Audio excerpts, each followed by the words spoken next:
Therefore you should pray like this. Our Father in heaven, your name be honored as holy. Your kingdom come, your will be done on earth as it is in heaven. Give us today our daily bread, and forgive us our debts, as we also have forgiven our debtors. And do not bring us into temptation, but deliver us from the evil one. For yours is the kingdom, and the power, and the glory forever. Amen. Tayo po manalangin po muna po. Dakalang Diyos, salamat po. Salamat po sa umagang ito. At higit sa lahat, salamat po sa iyong gawain ito na binigyan mo kami ng pagkakataong gaganapin namin ang gawain mo, Lord. Salamat sa mga kapatid namin na nandito at sa mga kapatid namin mga Summers, Lord. Salamat sa buhay ng bawat isa. Lord, salamat sa salita mo. Tulungan mo po ang bawat isa, Ama. Tunay nga, wala kaming magagawa kung kami hiwalay sa iyo. Kaya matulungan mo po ang bawat isa na ipaunawa sa amin kung anong kahalagahan ng panalangin sa buhay. Tunay nga po na hindi kami marunong manalangin, kung hindi kami lulugan ng iyong banal na Espiritu. Kaya matulungan mo po ang bawat isa na may itatanim ito sa matatabang bahagi ng aming puso at ito'y magiging application, malalakaran namin sa aming buhay, sa parang araw-araw naming buhay. At Lord, maging kami man din po, Ama, ay mabuting halimbawa sa mga nakikita sa amin. Higit sa lahat, Lord, may sishare namin ang kabutihan mo, may sishare namin ang pag-ibig mo, may sishare namin na ang Diyos na aming pinanapanaligan, ang Diyos na ito ay ang Diyos na mabuti, Diyos na mahal kami, at Diyos na walang pagbabago noon, ngayon at magpakailanman. Salamat po, to you alone all the glory, highest praises and thanksgiving. In Jesus' name. Amen. Amen. Hallelujah. Amen.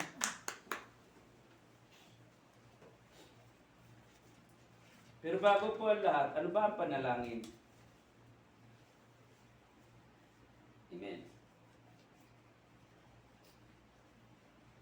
Bago po tayo magtuloy-tuloy, kasi nga po itong aralin ko ito sa nung nasa kadamang pa po, punong-puno po dito ng aralin sa akin. Sabi nga, sayang din naman na hindi ko may share. Nandun lang, kaya po sa tulong ng Diyos na may share natin ito at higit sa lahat, marami tayong pagbabalik-aral. Kasi alam ko marami na kayong natatanggap ng mga aral, pero kaya nga tayo, walang tigil yung pag-aaral natin. Tuloy-tuloy ang pag-aaral natin. Amen? Amen. Sabi dito, ang panalangin ang pangatlong bahagi ng batayang plano ng paglaban. Narito ang isang balagkas na makatulong sa iyo sa pag-aral tungkol sa panalangin. Ano ba yung balagkas? Malalim na Tagalog. Pananaliksik. Balagkas. Yung talakay. Pwede ba yung talakay o balagkas? Bro? Talakay. Pagtatalangin, pag-uusapan. Amen. Ang kahulugan ng panalangin. Ang panalangin ay pakikiugnay sa Diyos. Take note po pakikiugnay sa Diyos.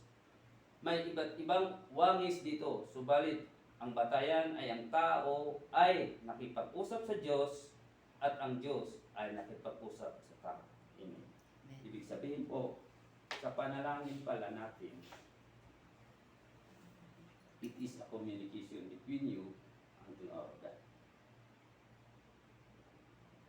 Ibig sabihin, hindi lang pala tayo dapat salita ng salita. Ano? Dapat pala pinapakinggan natin, nakikinig din tayo sa Diyos. Mahirap unawain, ano? Mahirap unawain, pero itong nais ng Diyos. Mga kapatid ko sa Panginoon, ang panalangin ko, alam ko, tayong lahat palagi napakagod kasi may maraming tayong mga trabaho. Pero sa buong maghapon na ito, kung ang Diyos palagi natin kasama, sinasabi natin na palagi natin kasama ang Diyos. Sinasabi natin na anak tayo ng Diyos. Di po ba? Kahit kapirasong panalangin, kahit saan ka man naroon, pwede ka manalangin. Alam mo ba natin yun? Pwede tayong manalangin kahit saan tayo naroon. Ang Diyos po natin ay nakikita ang lahat ng bagay. Ang Diyos po natin nakakaalam sa lahat ng bagay. Amen? Amen. Ang Diyos ay nakipag-usap sa tao. Inilarawan ang panalangin bilang. Ito yung mga tawag sa panalangin. Pagtawag sa panalangin sa Panginoon, tumangi sa Diyos, lumapit sa Diyos, tumingala sa Diyos, itaas ang kaluluwa at itaas ang puso. Ibig sabihin, marami palang antas ng panalangin. Ano?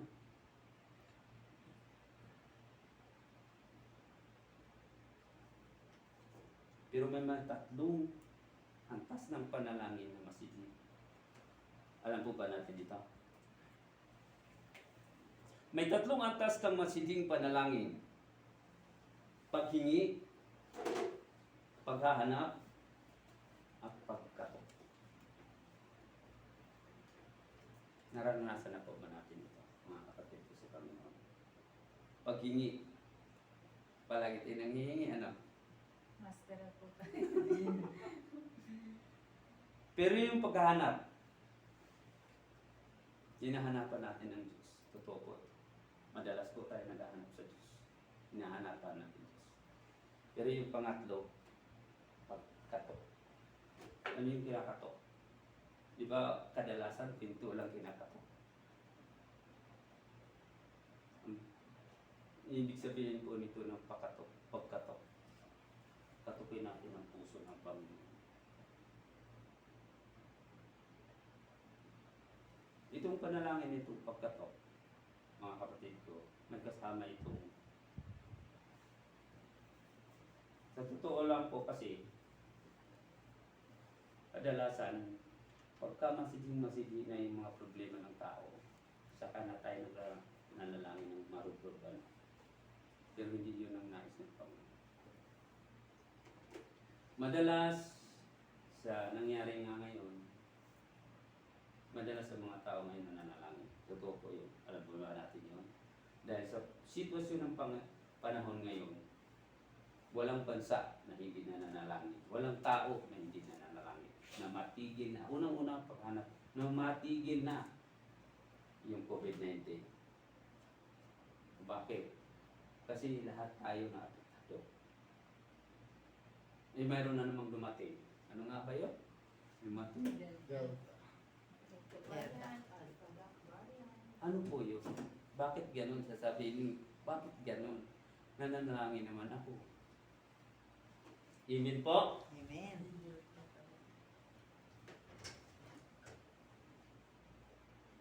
Kukuha lang po tayo ng tatlo dito sa kahulugan ng panalangin. Kukuha tayo ng tatlong example, tumangis sa Diyos. Ito po makikita sa awit 27, verse 7, at awit 34, verse 6. Tumangis sa Diyos. Kailangan pala, tuloy po. God bless po, tuloy. Tuloy po. Tumangis sa Diyos. Amen po. Isang mapagpalang mga po. Tumangis sa Diyos. Kailangan pala natin tumangis sa Diyos, mga kapatid ko. Kailan po ba natin nagawa ito? Ha? Tumangis sa Diyos. Basahin po natin. Awit 37:27, verse 7. Amen. Lord, hear my voice when I call. Be gracious to me and answer me. Tagalog po, kapatid. Galing.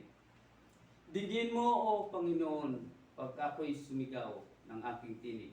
Maawa ka rin sa akin at sagutin mo ako. Ibig sabihin po, marubruba ng panalangin. No? Marubrub. Marubrub na panalangin. Madamdaming panalangin. Ikaw, pagka nasa critical na condition, ibig sabihin, nasa wala ka na malalapit ng iba. Diyos na lang ang tanging pag-asa. Sa totoo po, ito yung hindi natin alam lahat. Ang tanging pag-asa lang po natin, kahit sabihin mo wala kang problema, ang tanging pag-asa lang po natin talaga, ang Diyos lang. Amen. Diyos lang po. Ang ating mga ginagawa, ginaganap lang natin ito sa buhay natin yung nandito tayo sa mundong ito. Pero ang lahat ng may akda niyan, tandaan po natin ito mga kapatid ko sa Panginoon, ang lahat ng may akda niyan, Diyos, gumaganap lang po tayo. Ibig sabihin, instrumento lang tayo ng Panginoon na gumaganap. Halimbawa, ako, instrumento lang ako bilang isang mekaniko. Si ate, instrumento bilang isang nurse. Ibig sabihin po, ginagampanan lang po natin ito. Pero ang lahat ng ito ay mula sa Diyos, hindi mula sa atin. Amen. Kaya kadalasan ang tao kasi, inaangkin natin. Naghihirap kaya ako nito? Oo nga, naghihirap ka. Pero makukuha mo ba ang kasagutan ng lahat kung walang Diyos? Hindi po. Sa panalangin, madalas hindi tayo nananalangin pag dumating tayo na sagana tayo. Hindi na kayo nakukuha pasalamatan ng Diyos. Totoo po ito. Ako isa rin po. Hindi naman ako kung tumatayo ako ay perfecto na ako. Hindi po. Lahat po tayo nagkakamali. Lahat po tayo. Wala pong doon. Exemption doon. Tayo po nagkamali lahat. Amen? Amen. Yung 34 verse 6, bro. Awit 34 verse 6.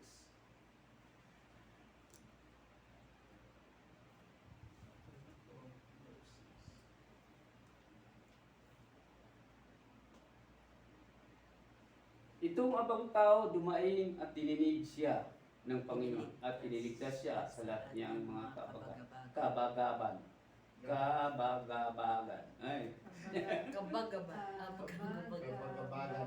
Kabagabagan. English. Hirap yung kabagabagan. The poor man cried, and the Lord heard him and saved him from all this trouble. Hintayin pa natin. Kailan pa ba huli tayong umiyak sa Panginoon? Umiyak po ba tayo sa Panginoon? Amen. Amen. Amen. Totoo po ito. Wala pong umiiyak na walang umiiyak lalo na pag nasa problema ka. Wala pong hindi umiiyak sa panalangin. Lord, mahabag ka. Lord, maawa ka. Huwag po naman natin hintayin na tuwing may problema lang tayo manalangin. Amen? Tuwing may problema lang tayo lalapit sa Diyos. Amen? Amen.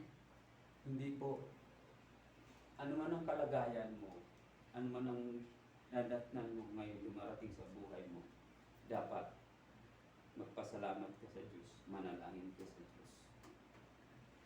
Dapat, saan ka man naroon, i-acknowledge mo natin ang Diyos na He is our God of God. Ibig sabihin, He is our Father, He is our God. He is the one holding our life. Amen? Amen. Siya yung may hawak sa buhay natin. Siya yung nagbigay sa lahat sa atin. Siya yung mayroon sa lahat ng bagay. Kaya tayo wala. Kaya, ang nais ng Diyos, hindi lang sa panahon ng may problema ka, saka ka na nanalangin. Amen? Amen. Dapat, anumang oras, acknowledge natin ng Diyos na ito yung ating Panginoon.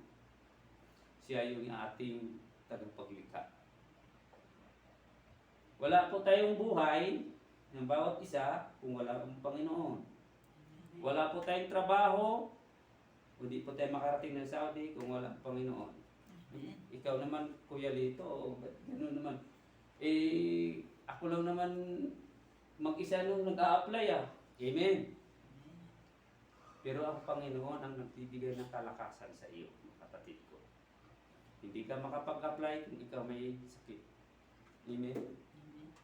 Hindi ka makapasok kung ikaw may sakit. Ako nga pag sumakit nga lang ito, lumalaki pa. Nakailang linggo na ito, 3 linggo. Pero pinipilit ko pa rin pumasok. Bakit? Kasi kailangan. Unang-una sa aming kumpanya, pag ako walang nagbibigay ng medical certificate lang yung doktor, 1 day. Ang sabi ko nga parang magic. Sinali ba, pukipan mo, tapos na agad? Hindi pero yung binibigay, 1 day. Okay. Anong mangyayari pag ganun mo lang, ang laki sana nito. Nakita ni Bro Arman to, ang laki nito. Ibig ko sabihin po, kung wala ang Diyos, hindi ka binibigyan ng kalakasan ng Diyos sa buhay natin. Tingnan mo, pansinin po natin. Ang daming kaguluhan sa buong mundo. Ang daming ngayon pangyayari sa buong mundo. Ang daming nawala ng buhay sa buong mundo. Pero mapalad pa tayo, buhay tayo. Amen. Isa po ito sa ipagpapasalamat natin sa Diyos. Ang ating pamilya, ang ating mga ninuno, ang ating mga anak, ang ating mga kamag-anak, buhay at ligtas sa lahat. Ito, isa po sa ating salamat. Amen po? Amen. Amen. Tumingala. Pakisuyo po bro. Awit 5 verse 3.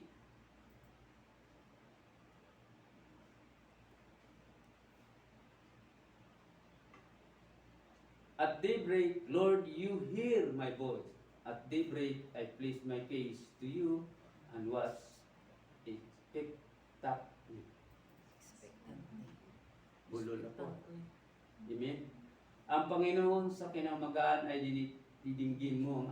Ang Panginoon sa kinaumagaan ay didinggin mo ang aking tinig. Sa kinaumagaan ay ayusin ko ang aking dalangin sa iyo at magbabantay ako. Bagay, madalas tayo nagtumingala. Tumingala natin, Lord. Please, Lord. Napansin ba natin yun? Please, Lord. Pag may problema tayo, please, Lord. Pauwiin mo na ako. Dahil ang cancel na, Lord, yung ticket ko. Pauwiin mo na ako, Lord. Pero tandaan po natin, mga kapatid ko, ang Diyos po may correct time. Ang Diyos po nasa tamang oras sa lahat ng panahon. Pinahintulot na hindi ka makauwi, pinahintulot na hindi ka matupad dahil mayroon siyang dahilan. Meron po ako isang kwento. Ito na yung kwento na dito. Sa ano. Alam mo ba natin yung nag-crash na, ano ba yung bomba ba yun sa Amerika? Yung, anong tower yun bro? Anong, Twin Tower ba yun? Oo. Oo. Oo. Merong isang Pilipina doon. Ito'y totoong kwento, nangyari talaga. Sila naka-office doon. Nag-office sila doon. Paglalakad nila, malapit na lang siya. Malapit na siya. Biglang naputol na yung tako ng high heel ng sapatos niya. E di hindi naman siya pwedeng lumakad ng ganun papunta roon. E di pupunta muna sa na paggawa niya. Pagkatapos ng paggawa niya, biglang sabog. Anong ibig sabihin doon? Niligtas ka ng Panginoon. No? Amen. Ganun lang kunti akala mo, ikaw pa ngayon nagmumuro, saan nang mamadali ako? Ulit na nga ako. Pero yun pala, nagbibigay ng kaligtasan ng Panginoon. Amen. May tamang oras ang Panginoon. May tamang panahon ang Panginoon. Kaya hindi pinahintulot ng Panginoon na mangyari sa iyo ito o hindi magaganap sa iyo, hindi ka pinauwi dahil alam ng Panginoon kung anong saktong oras at tamang oras para doon. Amen po? Amen. Ilagak ang puso. Ayun. Subukan. Yung ilagak, madalas tayong gumagawa din dito. Awit 62 verse 8. 62 verse 8.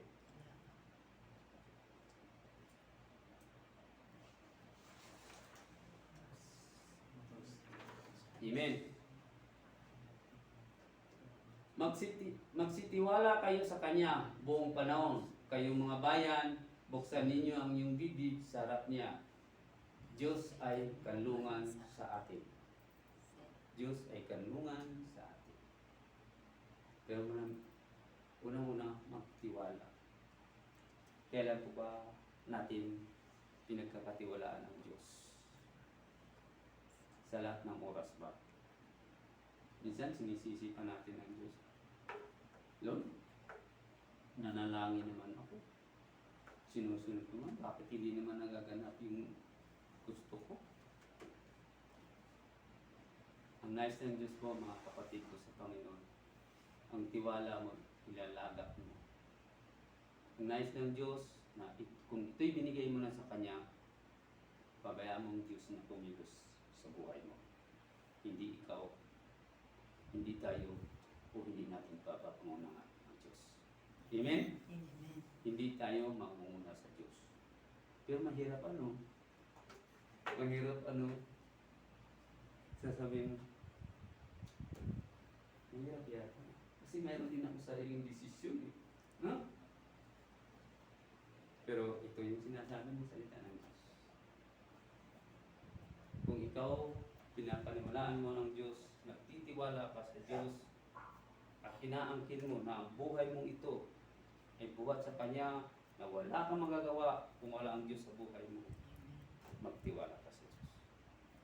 Amen? Amen. Amen po.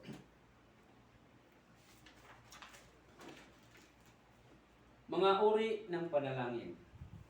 Pero palang ibang uri ng panalangin. Amen. May iba't ibang uri ng panalangin inilarawan sa modilong panalangin na ibinigay ang Panginoon. Ito yung makakita kanina sa ating binasa sa Matthew 6:9 to 13. Amen. Ito'y ilan ba? 1, 2, 3, 4, 5. Pero hindi natin amin ang lahat. Magbibigyan lang tayo ng mga example kasi mahaba. Baka hindi matata. Ay, wala pala yun. Meron pa ng next Friday. Oo, next Friday Hindi na po. to. Number 1, pagsamba at pagpuri. Wow! Panalangin pala yun. Yung pagsamba at pagpupuri natin sa Diyos. Amen. Eh bakit? Hindi man na natin makukuha ang ipadakpak ng pudo yung kanan. Hindi man natin makukuha isayaw yung ating katawan sa Diyos. Amen. Purihin po ang Diyos ay tayo naman gumagawa ng ganyan tanang. Dapat pakita natin sa Diyos na yung pagsamba natin. Amen? Amen.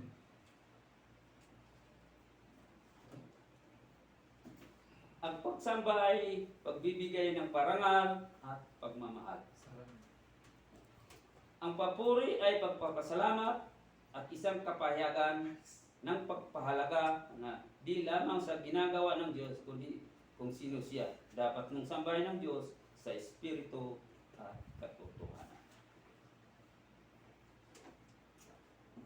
Basahin po nga natin bro ang awit 100 verse 4. 100 verse 4. Opo.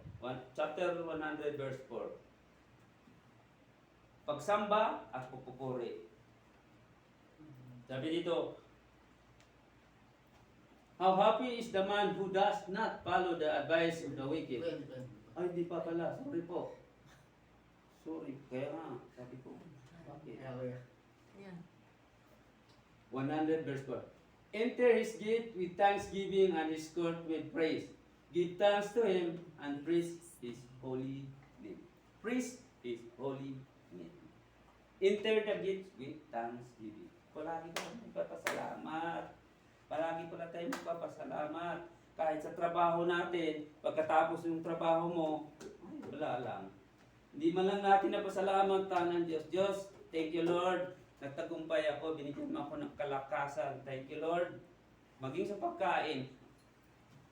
Lord, salamat sa mga biyayang ito. Salamat sa pagkain. Yung pala, panalangin pala yun. Amen po. Marami din tayong aral na tutunan. Ano? Kaya nais lang ng Lord na ate, kuya, sundin mo naman. Yung pagsamba pala, pagpuri ay panalangin. Ano? Kasuyo nga sa Tagalog bro. Mas maganda sa Tagalog.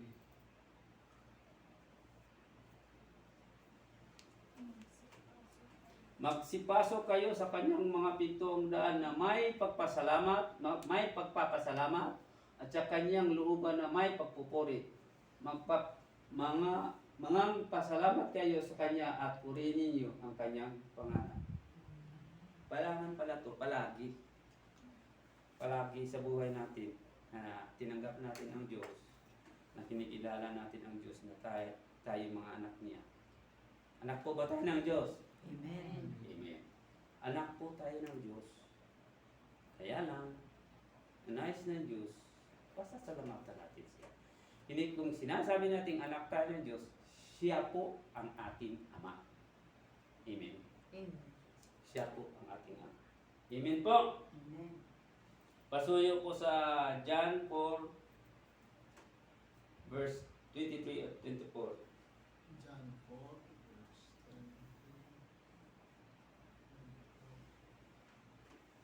23. Amen. Will nun ito.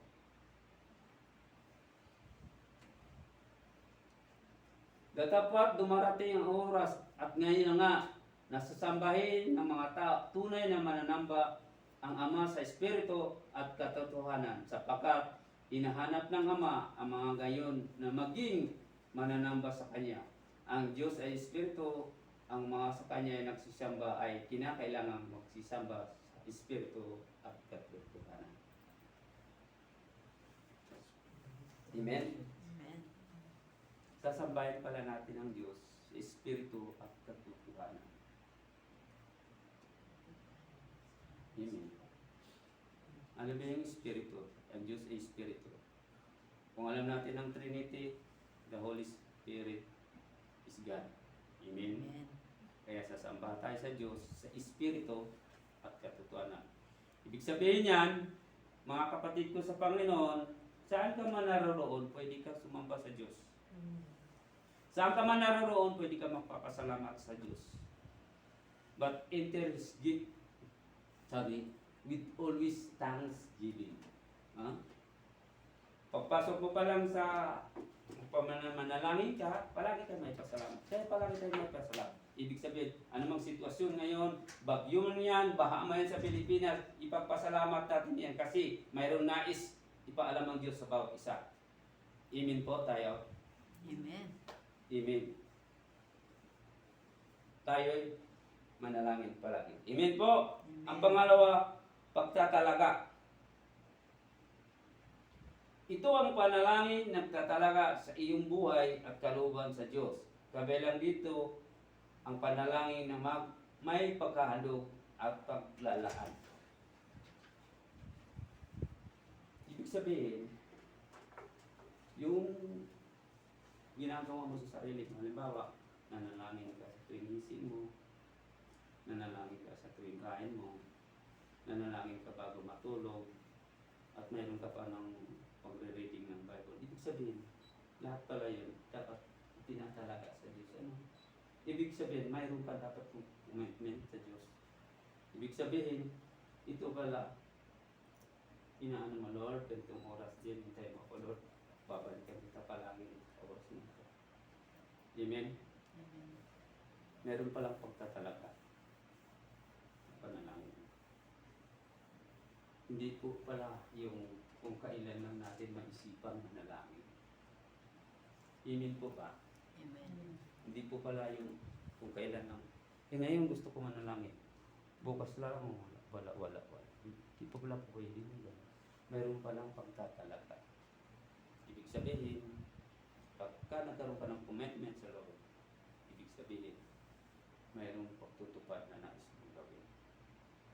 Itutupad mo. Amen po. Amen. May pagtatalaga. Amen. Amen.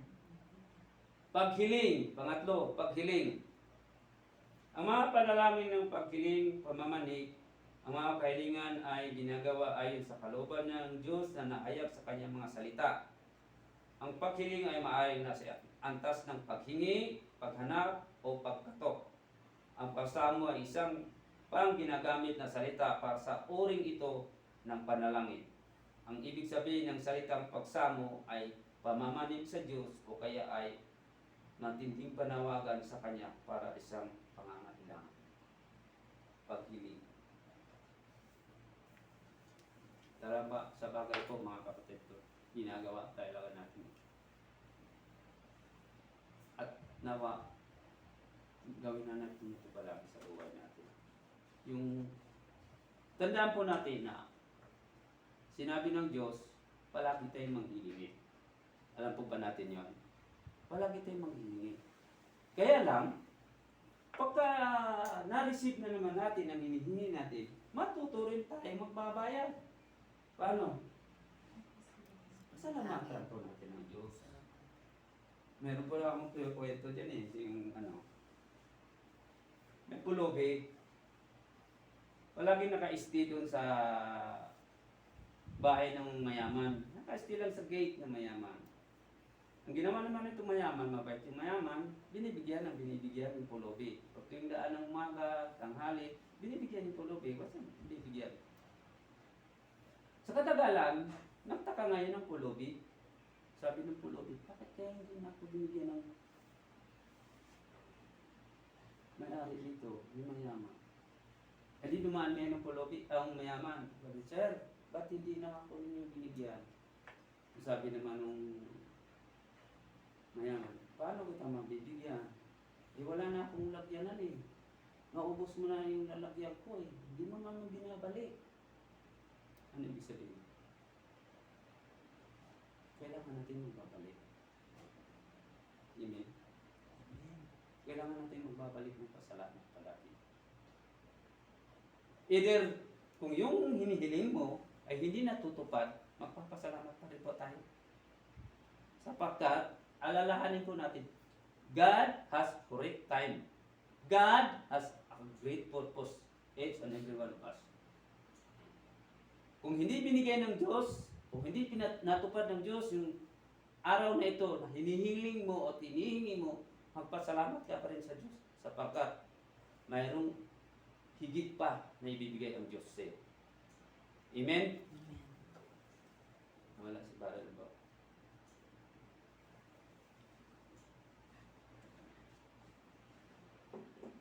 Sige ate. Amen? Amen. Hindi, ane. Diretso ko na lang.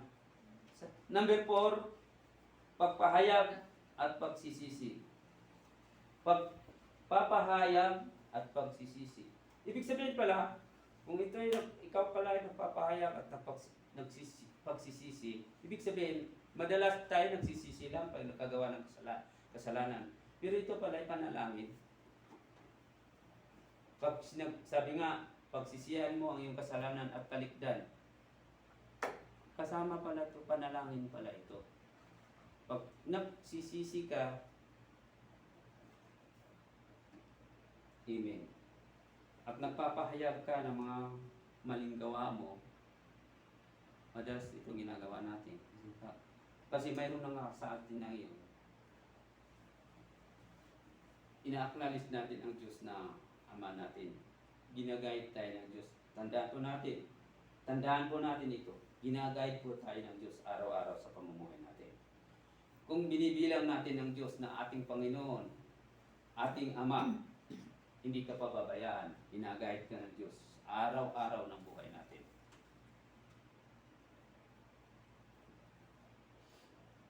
Amen? Amen. Ang pagsisisi pala, pag nagagawa ka ng kasalanan, at pinagsisihan mo agad ito pala yung isang pananaman. Pero, ang tao po kasi may pride. Amen po ba? Amen. May pride po ang tao. May pride tayo. Ba't ako magsisisi? Ganun. Ba't ako magsisisi? Hindi ko dapat pagsisihan yun. Hindi po. Pag kinatok ang puso natin, mayroon kasing, tandaan po natin, mayroong small voice na yung puso natin, kinakonvince ka. Ngayon ka ng tawad. Ano ko eh. Siya nga ito dapat maunang hitawad eh.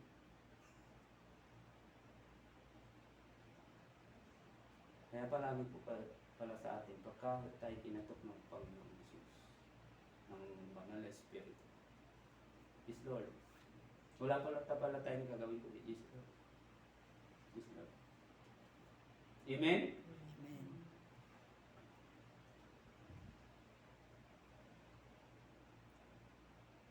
Pakisuyo po sa 1 John 1:9.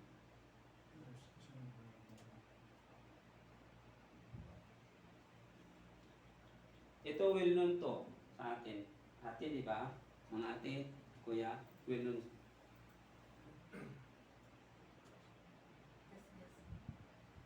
Gasgas na lang. Sabi niya, ate, hindi po pwede magagasgasan dito. If we confess our... Amen. Sorry po. If we confess our sin, He is faithful and righteous to forgive us our sin and to cleanse us from all unrighteousness. Kailangan pala talagang mayroong pagsisisi. Amen. Amen. Sa lahat ng ating mga nagawa, dapat pala pagkatapos lang ng bumaghapon, bago tayo matulog, dapat pala pagsisisihan natin yung mga ginagawa natin, yung mga kapagkakamali. Madalas po, aminin man natin sa hindi, bawat isa, alam ng Diyos yun, kung sino totoo. At madalas po, nagkakamali tayo. Kaya hinihiling ko na sa bawat isa na ito pala dapat hingi nating tawad bago tayo matulog at pagsisisihan. Amen. Amen po. Amen. Amen. At ang number 5, pamamagitan sa panalangin. Sabi dito, ang panalangin ng pamamagitan ay panalangin para sa iba. Ang isang intercessor ay yaong dumadalangin para sa pangailangan ng iba. Sinabi ng Biblia na minsan ang Diyos ay naghanap sa lupa at wala nakitang tagapamagitan. Intercessor. Ang nais ng Diyos pala, mga kapatid ko, hindi lang ating sarili pala ipanalangin natin ano? Ipanalangin natin ang iba, ipanalangin natin ang bansa, lahat ng tao, lahat ng sitwasyon, ipanalangin pala natin. Amen. Marami pa ang angas ng panalangin. Amen. Amen. Amen po. Punta po tayo sa modelo ng panalangin. Ito yung binasa natin kanina sa Matthew 6. Ang modelo ng panalangin, minsan noong panahon ng ministeryo ng Panginoon Jesus sa lupa, ang kanyang mga alagad ay lumapit sa kanya na may magandang kahilingan. Pakisuyo po, Lucas 11:1. Ano yung inihiling ng mga alagad ni Jesus sa kanya? Ang mga modelong panalangin po ito. Amen.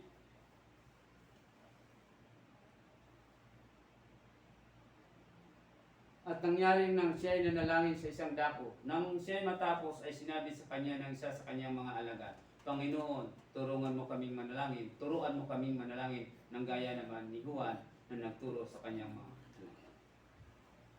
Niling po ba natin sa Diyos ito? Naturuan tayo manalangin. Amen. Amen. Alam mo mga kapatid ko sa Panginoon, ang panalangin po, hindi po tayo marunong lahat. Magugulat ka na lang pag nanalangin ka. Ang panalangin po dapat, hindi yung may sinusundang pagsulat. Kung kagaya ng nakaraan natin. Aba Maria, Ginoong Maria, hindi po yun, mga kapatid ko. Ang panalangin po, kung ano yung laman ng puso mo, ito ibubuhay sa mo sa Panginoon.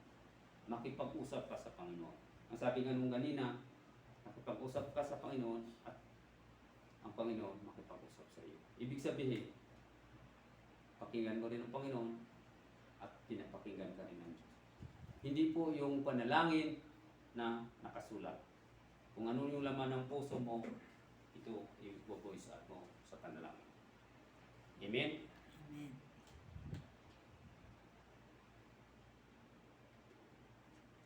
Hindi hinihiling ng mga alagad na turuan silang mangaral o gumawa ng himala. Hindi sila naghangad na ng mga araling tungkol kung paano magkaroon ng matagalang kaugnayan. Hindi sila nagtanong tungkol sa mga kamamanghang kagilang-gilang piskal, kagalingang pisikal. Ang hiling nila ay turuan silang manalangin. Nawa, ito rin po ang hilingin natin sa Diyos. O tayo na lang. Lord, turuan mo kami palagi marunong manalangin. Turuan mo kami, Lord, na may panalangin namin ng tamang panalangin.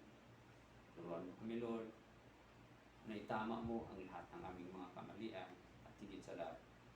Alam po natin na palagi tayo nagkakamali. Ano ang lumika ng nagnais na ito? Maliwanag na ito ay binunga ng mabisang panalangin sa buhay ng ministeryo ng Panginoong Hesus. Nasaksihan ng mga alagad ang kapangyarihang resulta ay estratehiyang spiritual na ito. Basahin ang modelong panalangin. Amen. Basahin ko Ako na lang po. Huwag na muna dyan. Ama namin na nasa langit, sambahin nawa ang pangalan mo. Ano ito? Pagpupuri at pagsasamba. Ito na yung tinalakay natin kanina. Pagpupuri at pagsasamba. Pangalawa, dumating nawa ang kaharian mo, gawin nawa ang iyong kalooban, paano ang langit, gayon din naman sa lupa. Pagtatalaga. Tinikap na natin ito kanina. Pagpupuri at pagsamba, pagtalaga. Ang pangatlo, ibigay mo sa amin ngayon ang aming kakanin sa araw-araw, panghihiling.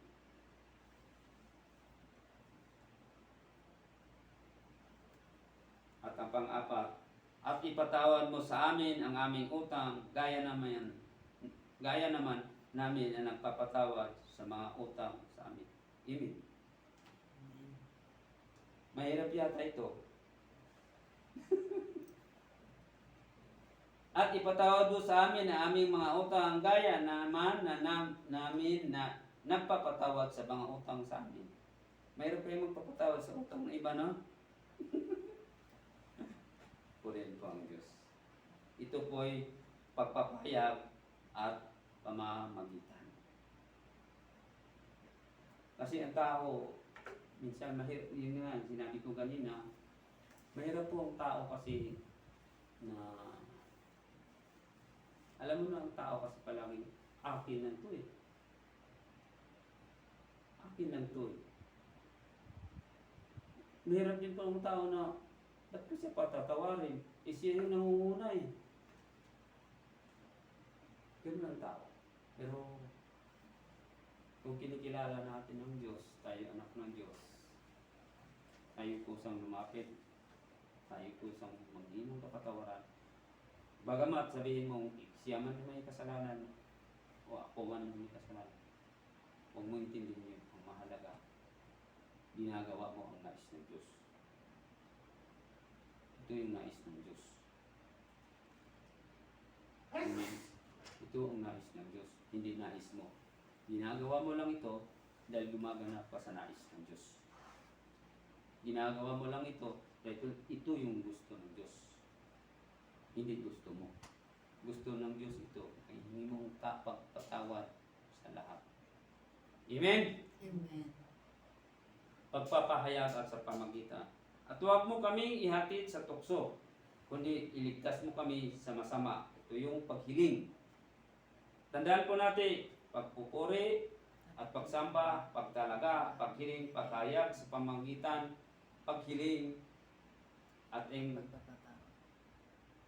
panghuli, pagpupuri at pagsamba pa rin. 2 beses po binabanggit yung pagpupuri at pagsamba.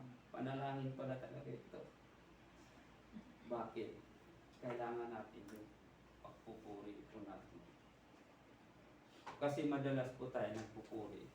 Yung kaisipan natin nasa ibang bagay.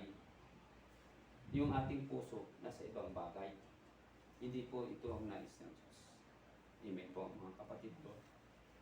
Ang pupupuri o magsasamba tayo sa Diyos, mag-aawitan tayo sa Diyos, kailangan focus po tayo sa Diyos. Hindi yung sarili mo nandito, pero yung kaisipan mo lumilipad dyan, sana lipat. Pwede ba yun? Amen po? Amen po? Amen. Paano manalangin? Oh, meron pa lang. Paano ka manalangin? Pero magbibigay lang po ako mga tatlong, halimbawa tatlo, apat. Tingnan ang bawat isa ng presensya ng iyong Biblia upang matutunan mo kung paano ka dapat manalangin. Ang panalangin ay sa Diyos dadalhin. Wow, sa Diyos lang. Ito po yun na ano na to kanina. Awit, pakisuyo po balik bro. Awit 5:2.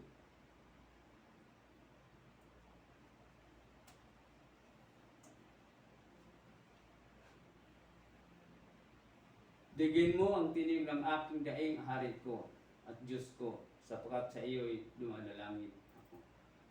Tandaan po natin, ang panalangin po natin palaging sa Diyos ng dadalhin. Amen? Amen.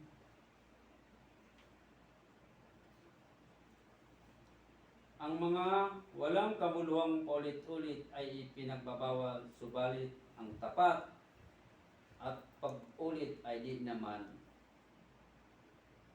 Teka, bakit ganito? Ang mga walang kabuluhang paulit-ulit ay pinagbawal, subalit ang tapat na pag-ulit ay di naman. Amen. Pagka ikaw panalangin pala, yung paulit-ulit, wala namang nakatotohanan. Ibawal din pala yun. Pero kung yung kahilingan mo, nais mo itapat, ang pinakamaganda dito, para saan ba ang pinanalangin mo? Yun ang ano, para saan yung pinanalangin mo? Ang pinanalangin mo ba ay pang sarili mo lang? Ang pinanalangin mo ba ay para sa lahat? Kung halimbawa nananalangin ka, Lord, ang church ng GCC, Lord, create ka na po mga gagawa, Lord. Lord, buuin mo na po muli ang church ng GCC. Ibig sabihin, kung ito'y tapat, ipapagkaloob ng Diyos. Dahil sa gawain ng Diyos, alam ng Diyos, at ipapagkaloob niya. Pero, nasa proper time na po palagi ng Diyos. Amen. Pasuyo po bro sa ano? Matthew 6, verse 6, chapter 6, verse 7.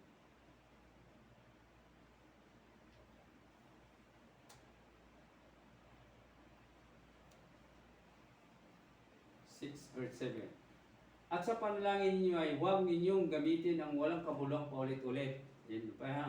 Nagaya ng ginagawa ng mga hintel, sapagkat iniisip nilang dahil sa kanilang maraming kasasalita ay didinggin sila. Amen. Di pala na ano rin pala ni Panginoon, ano, paulit-ulit ka, hindi mo pala walang kabuluhan. Amen? Amen. Amen. Paano manalangin? Nagkakasala ka kung hindi mo inanalangin ang iba. Wow. Tandaan po natin mga kapatid ko sa Panginoon. Dapat pala tayo nakakakilala na. Pagka hindi mo pala ipinanalangin ng ibang tao, nagkakasala ka pala. Bakit? Anuhin po natin ito. Sa 1 Samuel po, 1 Samuel chapter 12 verse 23. Chapter 12 verse 23. 1 Samuel. Unang Samuel 12:23. Yeah. Sa kasaganang akin, malayo nawang sa akin na ako'y magkakasala laban sa Panginoon sa paglilikat ng panalangin dahil sa iyo, kundi ituturo ko sa iyo ang mabuti at matuwid na daan.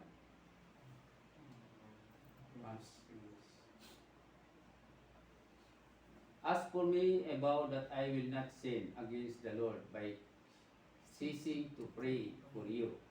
I will teach you the good and right way. Amen. Parang hindi convinced tayo na, no? Na hindi pala Pagka hindi pala natin pinipray yung ibang tao na ngayon na alam natin, nagkakasala pala tayo. Amen? Amen. Parang hindi tanggap. Amen, pero totoo po. Kasi nga, hindi naman tayo nilikha na para sa sarili lang natin. Ano? Hindi naman tayo nilikha na pang sarili lang natin. Nilikha tayo, kaya yung sinasabi, walang nabubuhay sa sarili lamang. Kailangan natin ng bawat isa. Kaya dapat ipanalangin din natin ng iba. Nung sana naman, bigyan ako ng gift ni ate. Ay, panalangin din yun, ha? Sana bigyan naman ako ng gift ni ate. Sana naman mapapansin ako ni ate, bigyan ako ng birthday ko pa naman. Panalangin din yun, di ba? Pero akala mo, pero panalangin din po. Ibig sabihin, nananalangin ka rin po para sa ito. Kailangan mo rin pala ito. Amen po? Amen. Amen po.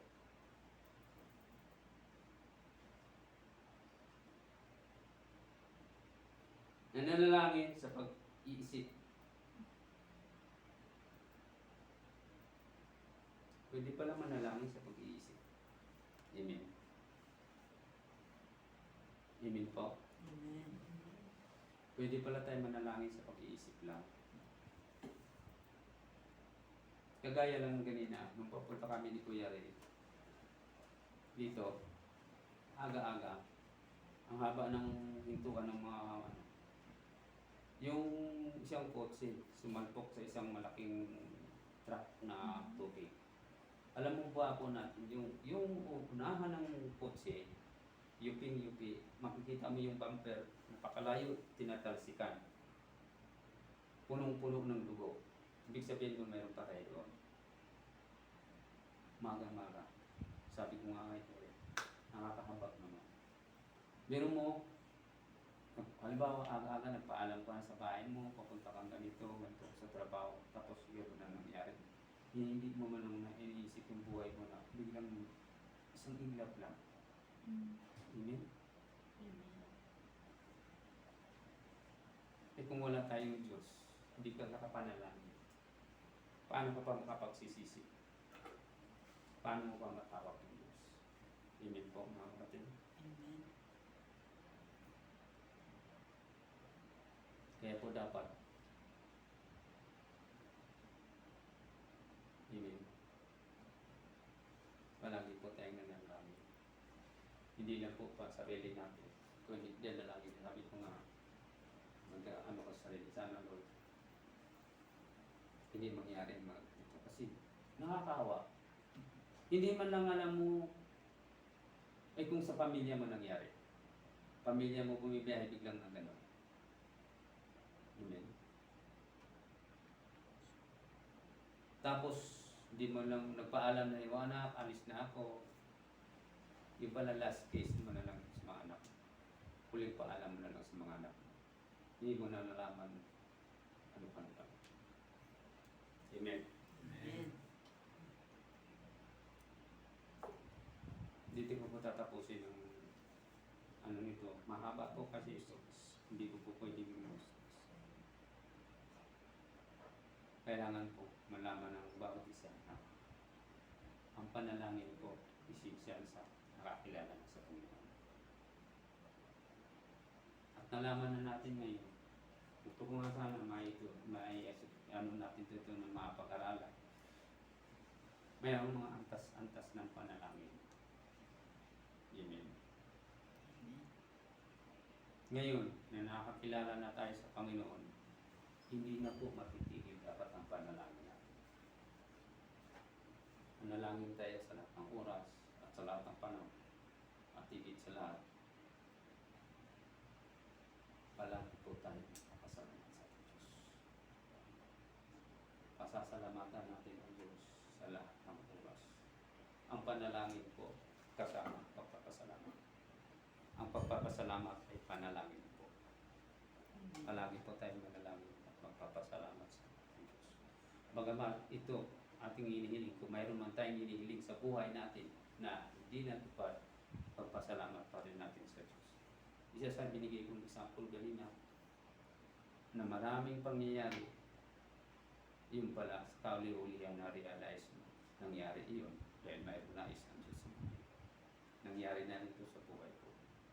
Ang buhay ko kasi dati, kung ibabalik ko yung buhay ko dati, ako po yung tao na ilang beses na rin ako po na tinatawag ng Diyos sa Pilipinas pa. Pero kung hindi ako dinala ng Diyos dito sa Saudi, walang lito na magtatayo dito.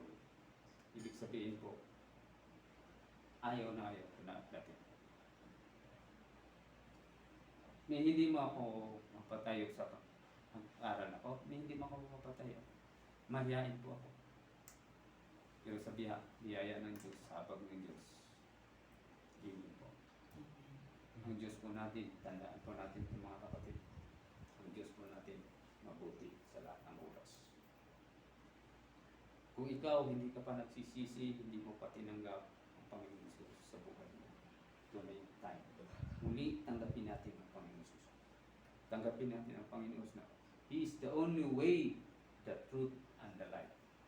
No one comes to the Father except through Jesus Christ. Amen. Walang makapunta sa Ama kundi sa pamamagitan ng Jesus. Binigay ang hugtong na anak ang Panginoong Jesus dito sa mundo upang hindi parusahan tayo kundi iligtas.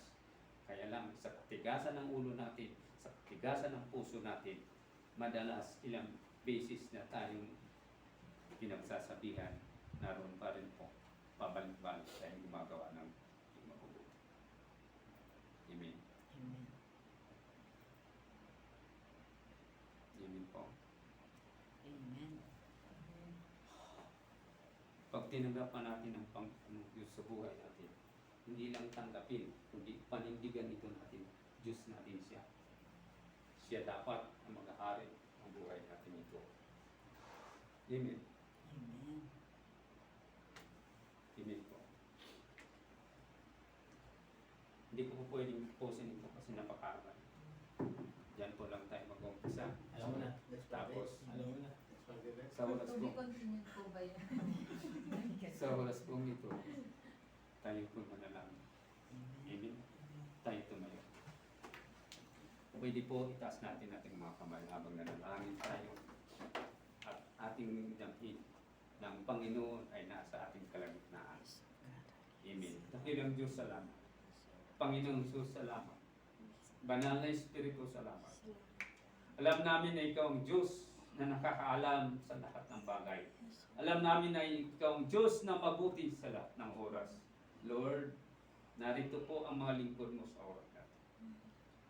Kilala mo po ang bawat isa. Alam mo po kung ano nga mga pagkakasala namin. Alam mo po ano ang aming mga lihim. Sa oras na to, Lord, nakataas ang aming mga kamay bilang tanda po na kami susuko. Isinusuko namin po, Ama, sa iyo ang aming mga pagkakamali, pagkukulang at higit sa lahat ang mga kasalanan aming nagawa. Kaya po, Ama, patawarin mo po kami. Patawarin mo po kami, Ama, sa aming mga kasalanan at tinanggap namin sa oras na ito, Ama, ang Panginoong Jesus bilang aming Panginoon at aming tanging tagapagligtas. Salamat po, Ama, sa oras na ito, ang salita mong panalangin. Lord, tulungan mo at tulungan mo ang bawat isa na matuto kaming manalangin. Matuto kaming manalangin na sambahin ka namin sa Espiritu at katotohanan. Sapagkat ikaw ang Diyos na nakakaalam sa lahat ng bagay. Salamat po, Ama, sa mga kapatid na rito at higit sa lahat, salamat po sa buhay ng mga sumer na nasa kanya-kanilang tahanan. Lord, kung ano man po ang pagpapalang inagawad mo sa bawat isa ngayon sa oras na to, Lord, pagpalain mo rin po ang mga summers at ang lahat ng tao sa buong mundo. Lord, ipaunawa-mayawa sa bawat isa. Ipuin mo po at katukin mo ang puso ng bawat isa. Ang pagsisisi at pagbalik loob at ang panalangin ay siya na ang magagawa namin sa araw-araw natin ng buhay dito. Salamat po, Ama. Salamat ng marami sa bawat isa. Higit sa lahat, salamat po sa iyong church na GCC. Lord, ikaw ang nakakaalam sa lahat po. Wala kaming magagawa kung kami hihiwalay sa iyo. Lord, Inihiling namin, buuin mo muli ang church mong ito, Lord. Pasiglahin mo, Lord, ang church mong ito, Lord. At higit sa lahat, matutunawa kami, ma-share namin ang kaputihan mo. Marami nawa kaming mga tao na matutulungan magbalik loob at maihayag ang mabuting balita na nais mong ipahayag mo sa bawat isa sa amin. Salamat po sa buhay ng bawat isa, Ama, tunay na napakabuti mo. Salamat sa buhay ng bawat isa na narito at salamat din po, Ama, sa mga sumer at higit sa lahat, salamat po sa among mga puting pastor na nasa Pilipinas, si Pastor Luis, Pastor Redel, at higit sa lahat sa mga nasumer, sa mga sumer, salamat po, Ama. Lord, salamat ng marami. To you alone all the highest praises. To you alone all the glory, honor, and thanksgiving. This is our prayer in Jesus' mighty name. Amen. Amen. Amen.